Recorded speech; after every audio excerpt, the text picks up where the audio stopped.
John Gibbons, another of our party's young candidates representing the constituents in the eastern end of our islands. Candidate Gibbons has a hands-on appreciation for hard work and a love for our land.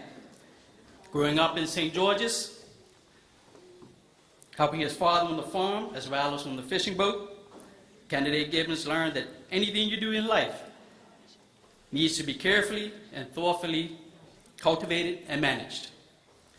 His experiences fishing and farming with his father instilled in him the feeling that there is something very rewarding about working with the sun, the soil, and the water, and watching the fruits of your labor literally come into fruition, come into being. Candidate Gibbons is very active in the community of St. George's. He is a member of East End Mini Yacht Club and the St. George's Cricket Club, and currently serves as the captain of East End Mini Yacht Club's cricket team. Cricket being one of his favorite pastimes, for him, cup match is the most important Bermudian holiday, as it is the one time each year that all Bermudians can gather and celebrate their history and culture. He has had a lifelong interest in politics, having been politically active as a student at the Bermuda College, and has spoken on the subject to audiences at Rider College, Rutgers University, and in the U.S. Candidate Gibbons is passionate about energy conservation, and he works hard at trying to find ways and means to ensure that Bermuda seeks to reduce its dependency on fossil fuels and pursues alternative energy sources. He is enthusiastic in being given the opportunity to represent his fellow St. Georgians in the upcoming election. Ladies and gentlemen, please join me in welcoming our party's candidate for St. George's West, Constituency number 2, Candidate John Gibbons.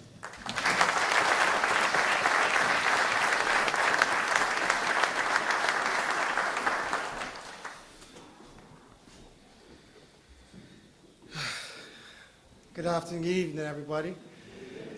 How you guys doing? I'm a little nervous, I ain't gonna lie. But, you know, it pumps with the territory. Last time I was in Somerset, I left almost in tears, I won't lie. Madame Premier did not forget to remind me that on the Prime Minister of Antigua's visit. I thought that was a very cheeky little thing. Well done. I have to give you your rights to brag for at least another 200 odd days. But I'm counting them, and I can't wait to come back to St. George's. Well, tonight I'm here to talk about the PLP and what it means when they say that the PLP is standing strong. You know, people point to a lot of things, not just because of the political season, but really because of a rot that is infecting this country. We saw part of the disease that's infecting this country last night when one of my co-workers was running for his life on his second job. That is what the infection is. And that infection is the growing chaos and disorder that exists within the black community of our Bermudians. Now, Anthony Francis might go to the newspaper tomorrow and whoever and say, that's racist. Well, if it is, I proudly proclaim myself dead. But we have to, as a country, and I'm saying this before I talk about what I really came here to talk, because my heart is heavy. And everybody in Bermuda's heart should be heavy, because we can speak about how we're going to get international business, more of it. We can speak about revitalizing tourism. We can speak about all these great policy plans that we want to implement, that we are going to implement, which I will get into later. But none of them will succeed if we don't realize that there is a segment of this community that is on the verge of becoming untenable and unworkable. And it will not destroy the black community. It will destroy Bermuda.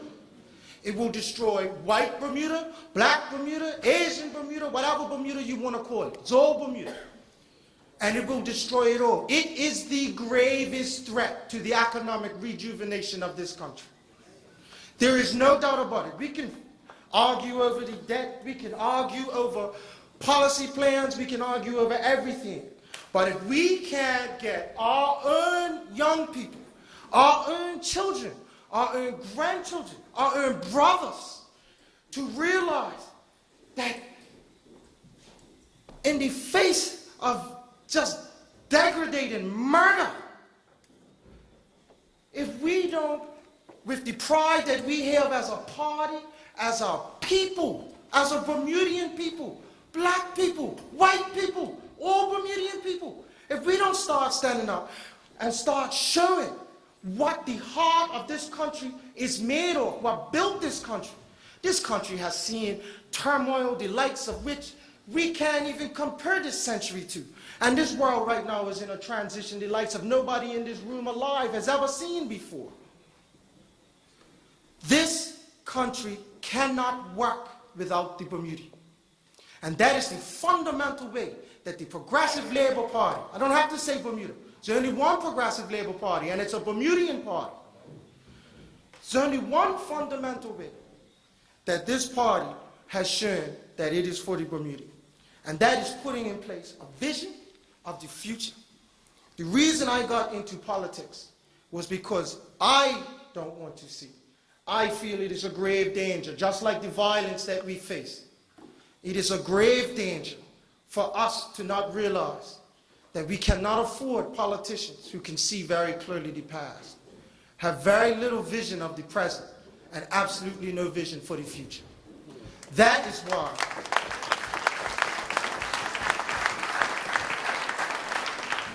why Madame Premier has gone out of her way not only to combine, yes, sometimes the raw, unbridled enthusiasm of some of our younger candidates, myself included, I don't deny that, but in every fight,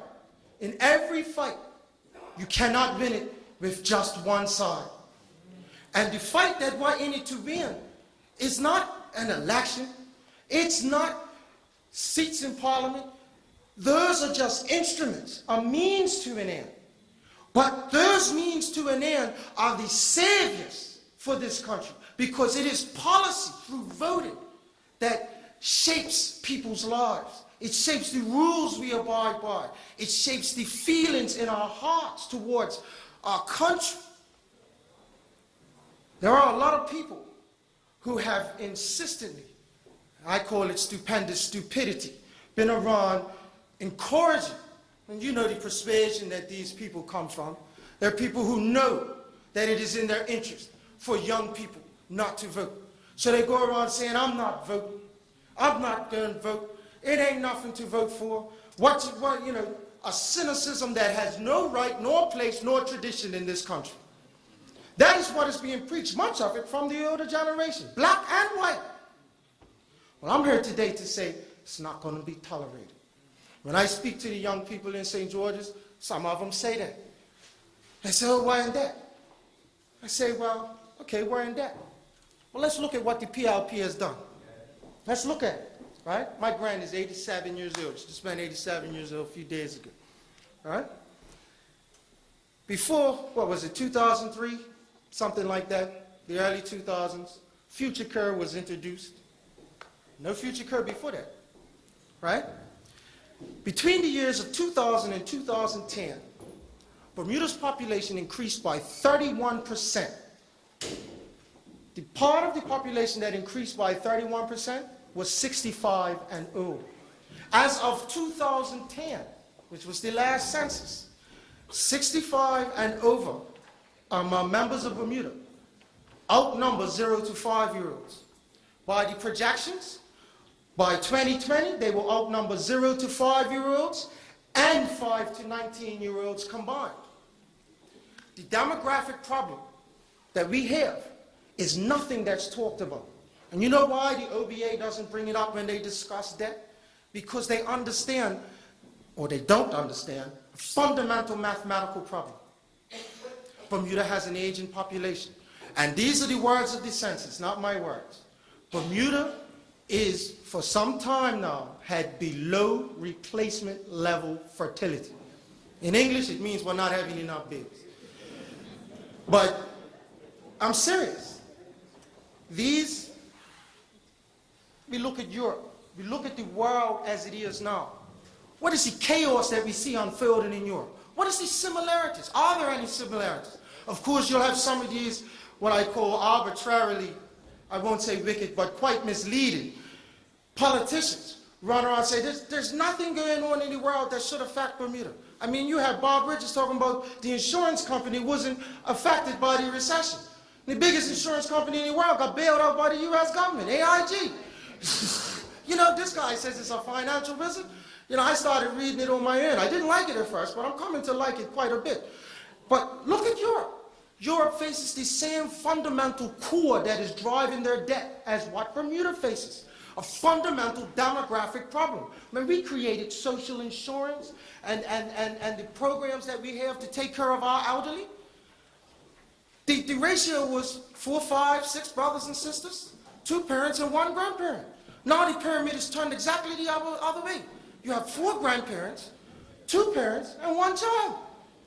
But that is the reality of life. We can't change it. But it will affect the bottom line of government expenditure. We can't escape it. And we cannot abandon our older generation. It is them that built this party. Right in the garage, they said, look, man, we need to get together. I want to vote. This property qualification's got to go. I want the same rights as everybody else in Bermuda. And that is the core reason that this party came together. And now, because of this party, we have put into place FutureCare, which is the only program that ever has existed in Bermuda to take care of an enormous and rapidly growing, the most rapidly growing part of our population that we are going to have to find a way to deal with. And the core of finding a way to deal with it involves not just the compassion that we all feel for our mothers, our fathers, our grandparents, our great uncles, our uncles. It is about the finances that we have to use as well. The fundamental question of debt is not about this recession. This recession is just a reordering of the world that hasn't happened in 500 years. For the first time in 500 years, money is leaving the Western world and is regrouping in brand new power centers that are the leading economies in the world. When we want to, that's why the Premier has spoken with the one of the foreign attachés of the Chinese People's Republic of China. They're the only people that's got money to invest. So when we want a new cruise ship for St. George's, we're going to talk to these people. They're the biggest shipbuilder in the world, and they have the most foreign reserves in the world. They're one of the largest creditors in the world. So why not go to them and say, listen, I'll give you exclusive rights to St. George's Harbor. Exclusive. You want 50 years? I give you 50 years. Nobody else coming here but your ship. You can run it from Europe. You can run it from New York. You can run it anywhere you want. It can be done. It's not an empty idea. The Premier herself sees it, and I follow her in it. And you have my full support in it. You are fighting for this country. They tell us, you know, this violence that I spoke of. This really wasn't what my speech was going to be about, I swear. But, you know, it's fundamental. It is fundamental. We, this party, we have to be more than a political party now. It's not about just being a political party. We have to be a spiritual, rejuvenating organization, intellectually and spiritually, for this country. That is what the young people, that is what these young people are screaming for. A storm of glowing passion from its leaders. The Premier, I heard her speak when we elected her as leader. She spoke of testicular fortitude. I never forgot it. It was the most inspirational speech I've ever seen you give, Madam Premier. The OBA, one of their candidates, had mentioned that the reason that the young people are killing each other It's because the PLP withholds intelligence from the police so that these guys can be deliberately killed. That's not a supporter, that's a candidate. Well, I'm here to say, at that moment that she said that, the OBA to me came to represent obtusely blatant absurdity. And that is the definition of OBA for me. And no more needs to be said. I hate to rant. I don't mean to sound angry. Forgive me. Forgive me. But it is important. It is important that we realize. And this is what we have taken on as a party. To take goodness and look evil in the eye. Because these murdering guys are evil. They are on the verge of destroying this country. And this is our country. It doesn't belong to them to destroy. It belongs to them to build. And it's a small minority. But they must be fought. They must see that we're not just going to stand up to them. We're going to petition the governor. If you want to kill people in our clubs and kill the only link of unity that the black community has left to try and rebuild itself out of this chaos, then let's petition the governor. Put special agent police officers undercover with guns. You show up to kill people, let the cops take them down. It's time to stop playing games. It's time to stop playing games. The governor is our representative from Her Majesty the Queen. But he is here to represent us for Her Majesty. Let's petition him. Let's call the radio show. Let's write to the letters to the editor. Because at the end of the day, we can save this country. Not from economic ruin. This country is abundant opportunity. What we need to save ourselves from is the chaos that exists within our community, the social disorder. Violence breeds fear. And fear breeds apathy and chaos. And the world we in follows. That's where we are right now. Where in the world we in? We will be all right because this party is going to take the mantle of goodness and kindness and we're going to sharpen it like a spear. We're going to put it on like a suit of armor. We're going to wear it like a helmet. That's what we need to do. That's what we will do. And that's how this party will stand strong. Yes, I am for energy independence. I came up here to speak about that tonight. The PLP has in place legislation that was already passed by these fine MPs that represent us. Many of them in the room I see. The white paper on energy. The very first coherent energy policy that Bermuda's ever had. The very first. It contains within it every seed of economic rejuvenation and even spiritual rejuvenation that this country needs to rebuild tourism, international business, and everything else. We saw the other day a 24 megawatt solar power plant being proposed for the airport. 24 megawatts. That's 24,000 kilowatts. That is like 15% of our electrical needs, maybe more. Then you have, all this is contained in the white paper on energy. You know, it's not a secret. It's a policy that we have put into place as a blueprint to do something that no nation has ever done in the history of humanity. Free itself completely from the volatility of the fossil fuel market. I know my time is getting short. I'll wrap it up very shortly. From the volatility of the oil markets. There is going to be a war in the Middle East. There's already chaos developing in Venezuela. Where we get our oil from? Whether the war happens in the Middle East or chaos reigns in Venezuela. The OPEC countries work together to keep the price high. The market conspires together for supply and demand. We are a small country. We cannot afford to continue. The Premier recognized that. She combined her energies with the young people of her party and crafted the very first energy independence platform for Bermuda. And in 5 years after we win this election, you will see a 24 megawatt solar plant that will provide 15% of our energy. You will see 5 windmills, only five megawatt windmills will provide 20 megawatts on top of that. Now we're getting close to 35, 40%. You know, Things are simple, but simple has never been easy. That's why we form parties. That's why we group together, so that we can unite and accomplish these things. Because even though they are simple, any man with a common sense can figure this out, and woman. You know what I mean? It's not difficult. It is not a difficult thing. We talk about retraining our youth. We need to. So, with the stroke of a pen, at some point in the next 5 years, the Premier is going to make all motorcycles that use gasoline, can't bring them here no more. You keep the one with gas you got running as long as you can keep it on the road, as long as the company sells parts for it, but no more new ones. Electrical bikes. And guess what? You're going to have young people, 14, 15 years old, experimenting with top-of-the-line technology, lithium batteries, trying to figure out how to make it hold a charge, how to get it to hold power longer so they can go faster and further. This is retraining our young people just with revolutionary science that was created for them to do that. It is the younger ones that are going to be the brunt of the change that is coming to Bermuda. And it's not this great wave of revolution.